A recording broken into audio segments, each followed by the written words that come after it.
Vamos em frente com a programação. Agora vamos com Elizabeth Barbosa de Araújo Regis, da instituição Associação Assistencial Mensageiros da Paz, de Cabedelo, da Paraíba, com o assunto Saúde Mental, Suicídio e Espiritismo.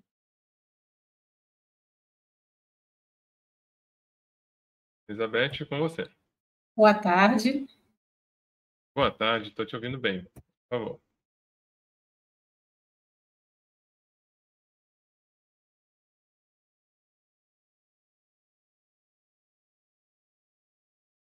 A apresentação iniciou aqui.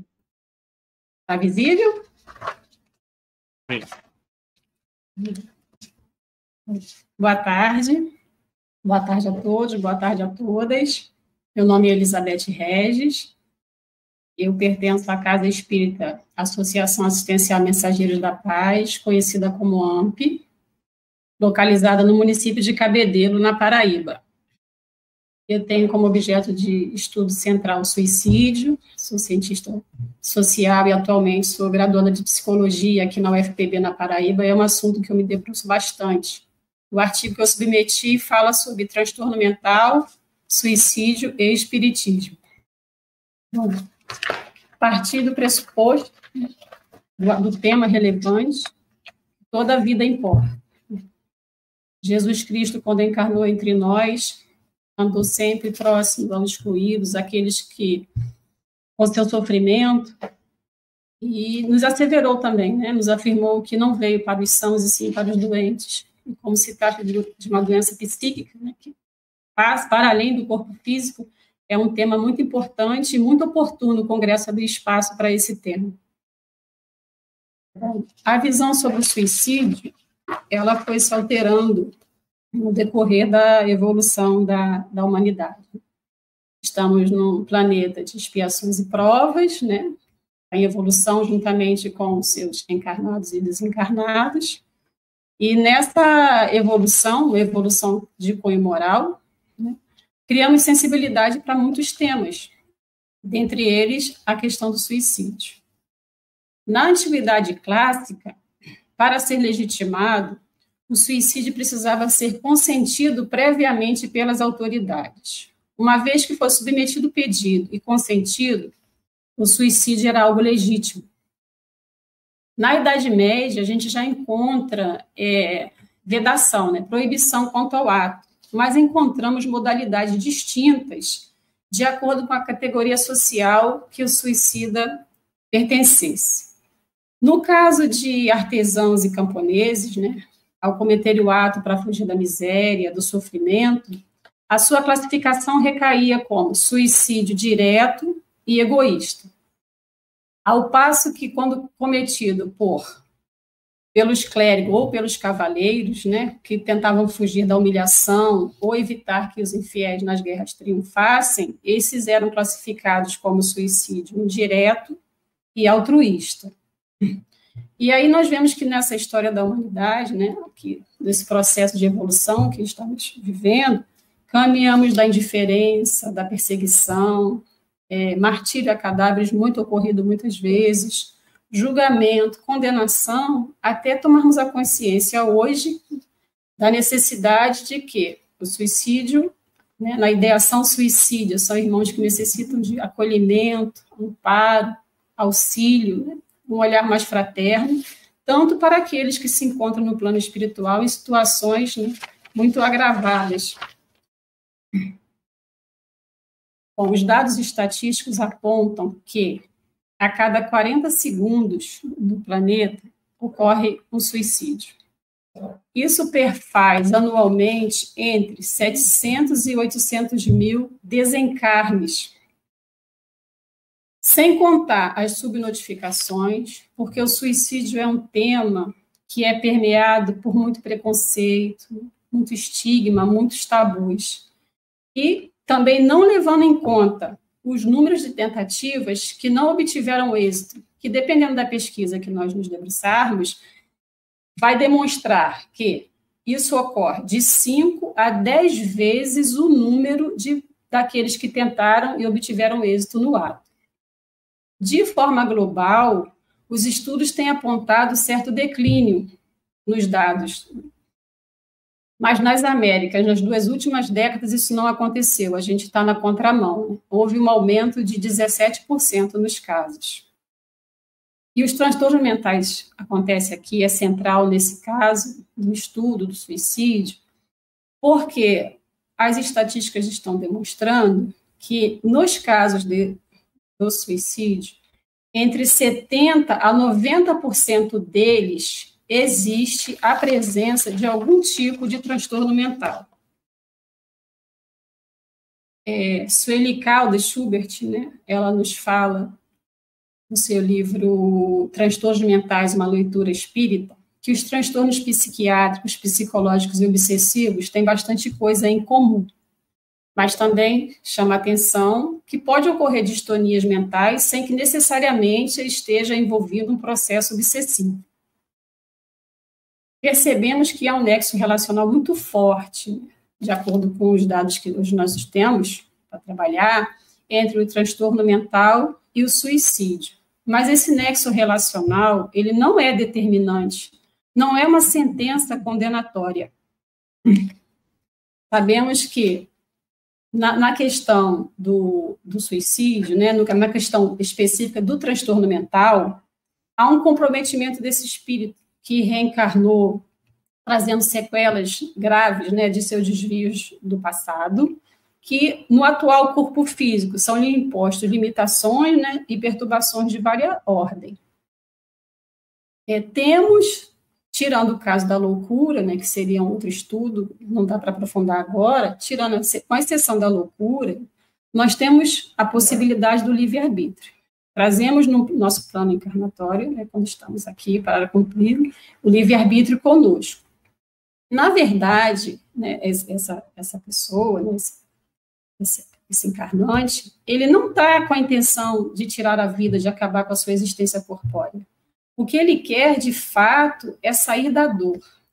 Ele está com uma angústia, um sofrimento tão pulsante que ele não consegue encontrar uma saída, muitas vezes não encontra acolhimento que possa auxiliá-lo e acaba por, equivocadamente, né, optar pela porta ilusória do suicídio como solução para esse sofrimento, o que agrava ainda muito mais a condição que ele está, como a gente vai ver mais adiante. Bom, o suicídio, eu tirei da cartilha do CVV, a gente está nas referências no final, né, é uma revisão bibliográfica. O suicídio ele é envolvido por muitos mitos, né, por ser um tema que envolve muita vergonha, preconceito, né, muitos tabus.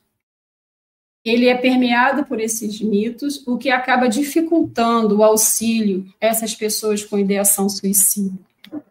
Eu destaquei alguns mais importantes.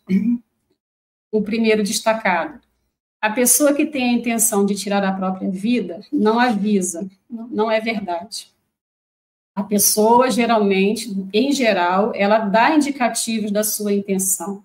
O que ocorre é que, às vezes, não estamos preparados, né, não estamos sensibilizados, antenados o suficiente para perceber os indicativos que ela fornece.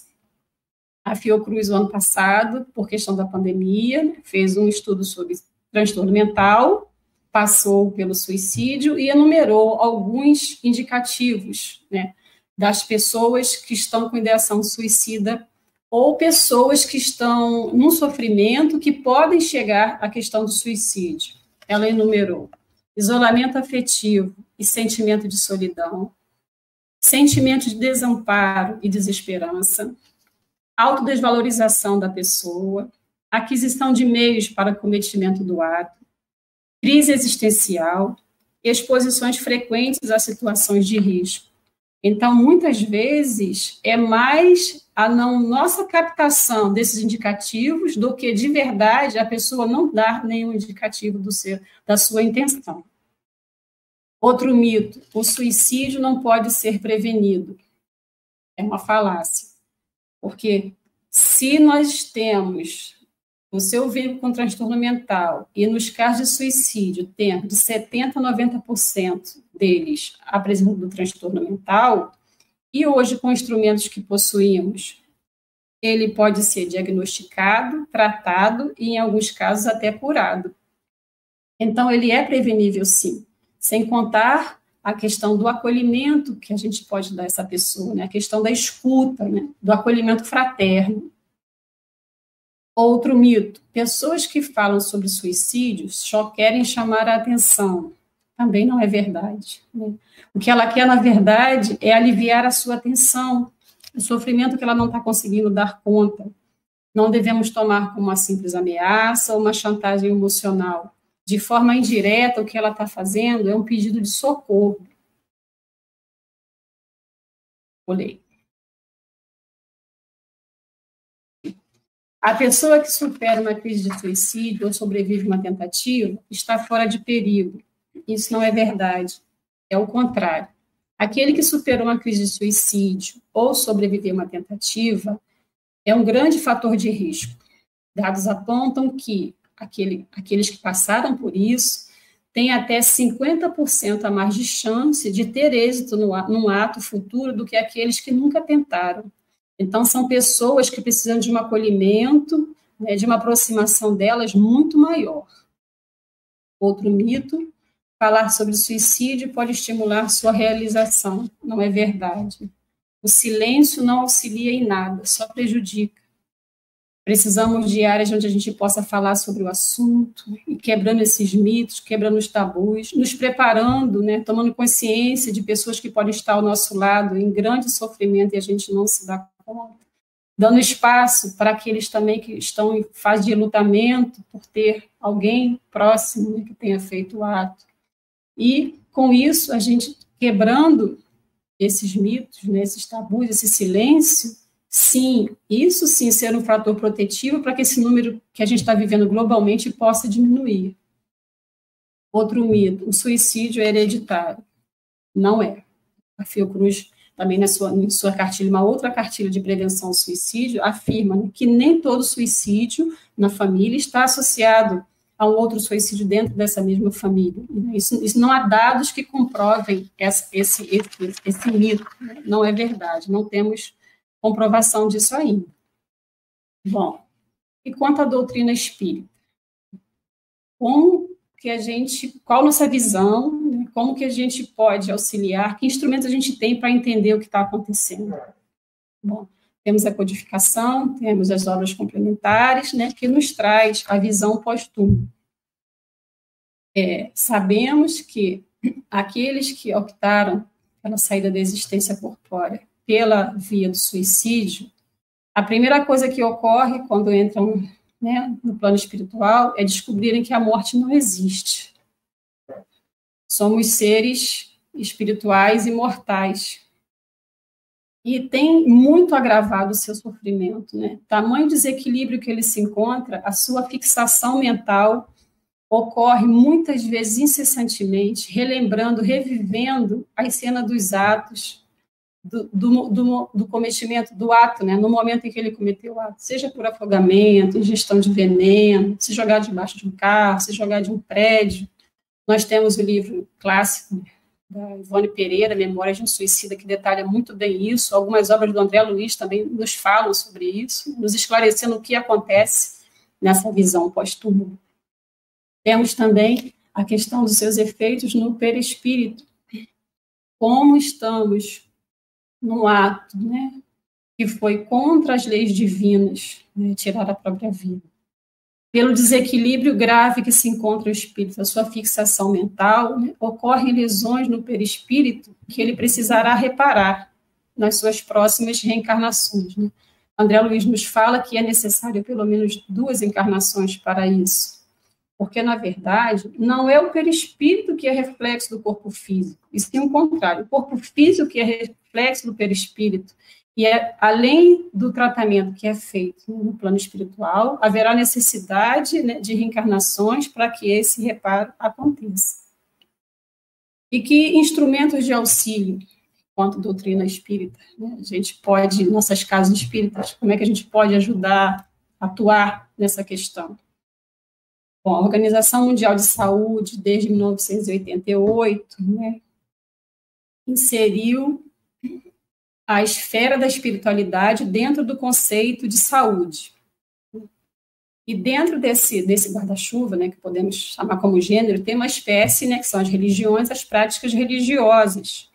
E os estudos vêm apontando recentemente que as práticas religiosas são um grande fator protetivo para a ideação suicida, né?